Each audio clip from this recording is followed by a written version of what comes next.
Hello guys, Petalstorm back already for another rant. This time it's going to be a bit different because I'm doing it about the medicine cat of ThunderClan. I'm going to have to keep it quite short for each cat because otherwise it'll take hours, literally. I want to do individual rants on these guys later. This is just a quick summary, so I'm just going to start. So first up is Goose Feather. Now there are a lot of mixed opinions about Goose Feather, but his vol sign was really the worst thing he could have done because he killed Moon, pretty much sent Moonflower to her death, and put ThunderClan and Havoc, put them in a bad spot for Moons, everyone else hating them.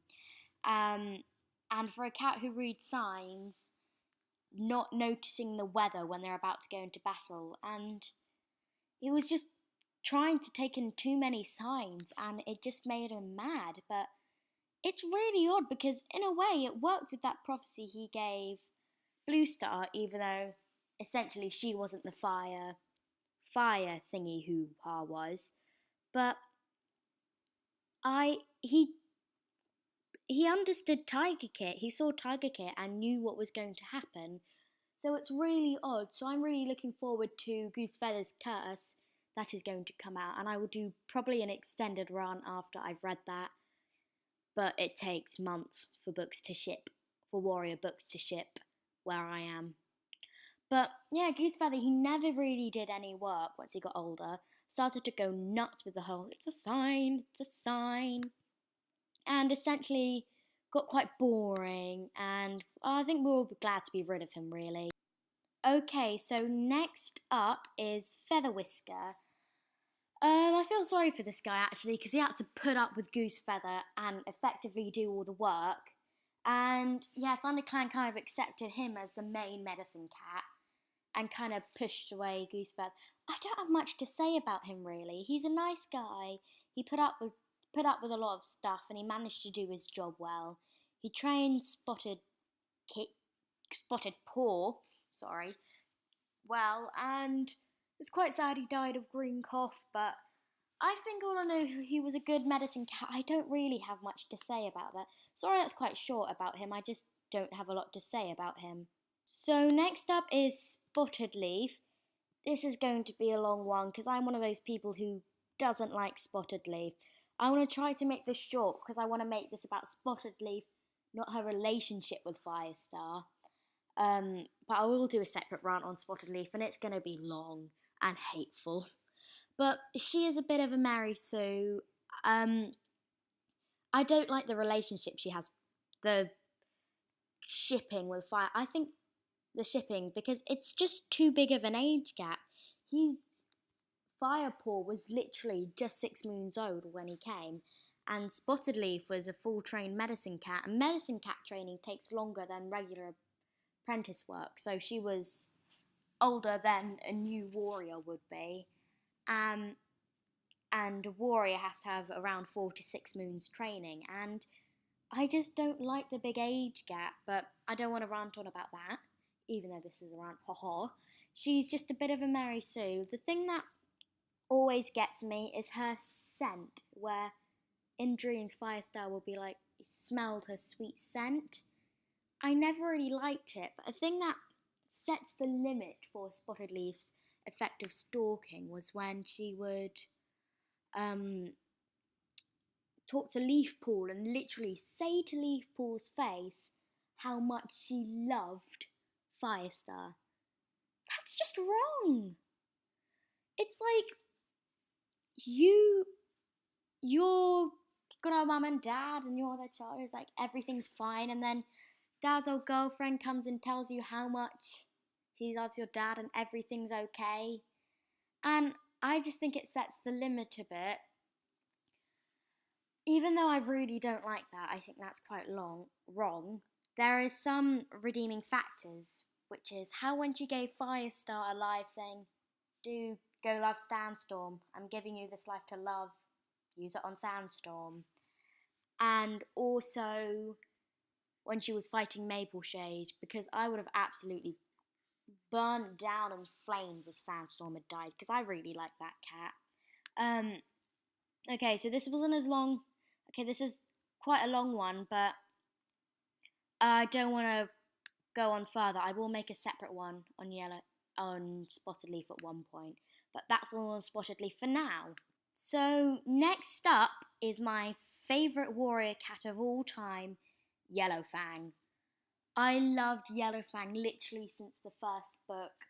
Always been my favourite, and that is never going to change. What I love about Yellowfang is how much she went through. I didn't like her as much in Yellowfang's Secret because the thing I loved about her was her comical grumpiness, but at the end of Into the Wild, where she has that big thing, it must have been really hard for Yellowfang having to fight her own clan, fight her own son whom she once loved, and in a way she left her clan, and I think she's quite good because she was loyal but only to the people who deserved loyalty, and she thought at that point Shadow Clan didn't deserve loyalty, and there's this animated thing of Into the Wild. I can't remember who did it. Probably going to leave the link to the one in the description, but where they'd had an animated Into the Wild, and the end of it just always gets me every time with Yellowfang with Broken Star, and I feel really bad for her because she had to be a medicine cat, and she was already a happy warrior, not like Jayfeather, who had only started his training. And how was she supposed to tell it to a mate? And I understand her for still going. She is like the one forbidden. Okay, there are two forbidden relationships I let stride: Greystripe and Silverstream, because it's new, sweet, and adorable, and Yellowfang and Ragged Pelt Star, because they were mates before. And I feel really bad for Yellowfang, and I absolutely love her. She is hilarious and a really good cat. However, I didn't like her as much in Star Clan, which is just a thing I have. I didn't like her really in Star Clan, but also there's one part I found really sweet when she told Jayfeather to tell Cinderheart how she was once Cinderpelt. Yellowfang accepted she did something wrong afterwards, and I feel really bad for her because Yellowfang was just trying to get Cinderpelt back. She missed Cinderpelt, and when the clans divided like that in Star Clan, she didn't really have any good friends there. So it was quite good seeing her cuff J-Paw around the head and tell him to stop being so stupid. And I really feel for her at times, and she is my favourite cat, no doubt about it. So next up is a cat that just about everyone loves, Cinderpelt. I mean, who doesn't like her? She has a great development from the bouncy, overexcited apprentice, and then she becomes really mature. She accepts the fact herself she's never going to be a warrior. And what I love is that she would do just about anything she can to help her clan. She is so loyal, and she is like the one cat who manages to keep the code and not let their feelings run wild. She kept in feelings she had for Firestar, and she also kept in the feelings of still longing to be a warrior that we saw signs of when Jayfeather saw Cinderpelt in his crazy flashbacks. I thought she could be too soft at times. Sometimes it worked when she was helping Little Cloud and White Throat, I think it was. Not sure, and so she could use it to help cats, but in a way, she was, I think, too soft on Leafpool when first confronting Leafpool and then kind of letting her to go just because she wanted Leafpool to be happy when she knew she was going to die. And I'm just saying, I'm happy she's Cinderpelt now in Star Clan, and she gave Bramblestar a life. And I'm quite happy that she's happy in Star Clan, can chill with Yellowfang. Sorry this one's quite short, but I really don't have a lot to say about Cinderpelt. She's just sweet, adorable, and such a cat that everyone really loves. Now, next up is a cat everyone also loves. Well, most people love, but I don't. Leafpool. At the beginning, I like Leafpool. I like the relationship she had with Sorreltail, and it was all really nice, but And throughout the series, as it went on, I really liked Leafpool. But then this thing happened with Crowfeather. I'm one of those people who I like Crowfeather, but I don't know why I like him. I just like him, and I'm trying to find any excuse I can to make Crowfeather not sound bad and to make it be someone else. So I'm a bit overprotective of that. But I hate Leaf X Crow. They literally talked like 3 times max before Crowfeather accepted their love. It was just them like staring at each other, or a quick 5-line conversation of them being mean together. It's rushed, and I felt after the kits and the secret got out, I felt really annoyed because I felt Squirrel Flight was taking more punishment than Leafpool. Leafpool she herself volunteered to just be a warrior. Firestar didn't make her, and I bet if it wasn't for her doing that, he would have just continued being a medicine cat. And I felt Squirrel Flight took more of the blame. The kit she really loved hated her. Of course, they hated Leafpool as well. But Squirrel Flight lost her mate as well. She had a happy family, and everything was ruined. And what I thought was Leafpool was dragging Squirrel Flight down and effectively dragging Squirrel Flight lower than Leafpool herself. I felt really bad for Squirrel Flight, and now lots of people hate her, and I don't see why people hate her, because it was Leafpool who did all the wrong thing. Squirrel Flight was just trying to help, and I've never really seen Leafpool saying, "Oh, I'm really sorry, Squirrel Flight, I'm sorry this happened to you." And she just got to get out of jail free with the fans and with the clan effectively. I mean, they all welcomed her back when she became...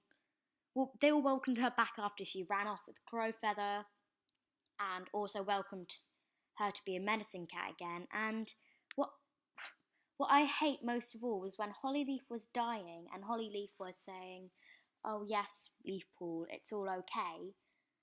I didn't think it should have been Hollyleaf getting to know her mum. I think it should have been Hollyleaf accepting Squirrel Flight as her mum.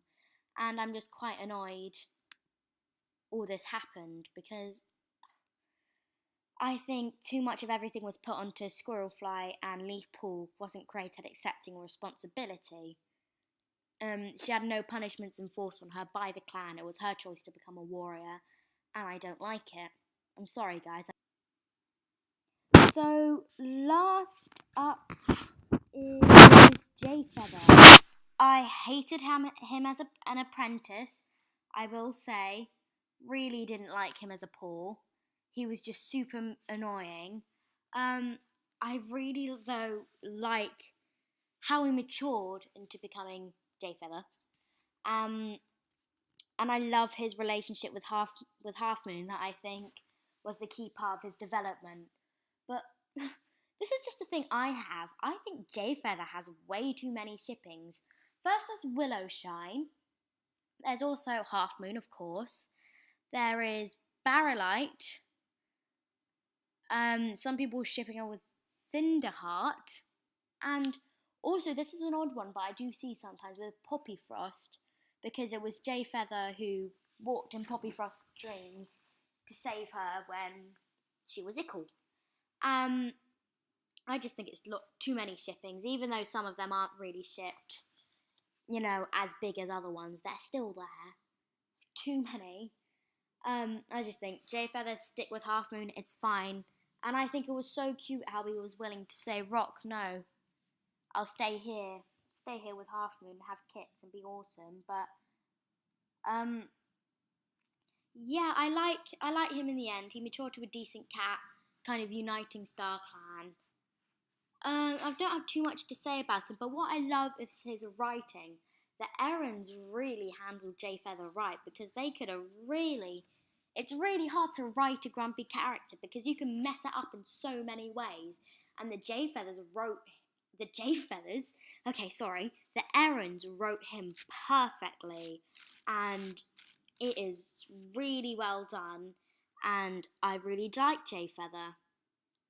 So that's it for this rant. Might do another one later. Never knew. This isn't as well constructed as I'd hoped. I will try to I'll figure it out as I go along and make better constructed rants. But in the meantime, thanks for watching. Petal Storm out.